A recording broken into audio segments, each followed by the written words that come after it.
মুসলমানদের রক্ত নিয়ে ছিনিমিনি করা হয়েছিল, মুসলমানদের অধিকার হরণ করা হয়েছিল, মুসলমানদের ইজ্জতের উপর আক্রমণ করা হয়েছিল।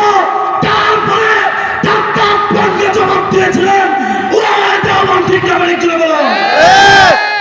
বিগত 16 বছর বাংলাদেশের মুসলমানদের ইমান নিয়ে, ইসলাম নিয়ে, কোরআন নিয়ে, এমনকি আল্লামা মুফতি সৈয়দ ফয়জুল করিমের রক্তে তার শরীরকে রঞ্জিত করতে আল্লাহ পাক রব্বুল আলামিন তাদেরকে প্রদর্শন করেছেন। ঠিক না ঠিক বলো? এখন কি হলো?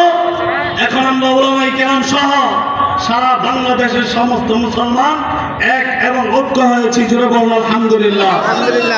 স্পষ্ট বলতে চাই, আমাদের এই ঐক্যের মধ্যে কোন ফাটল সৃষ্টি করতে যদি কেউ আসে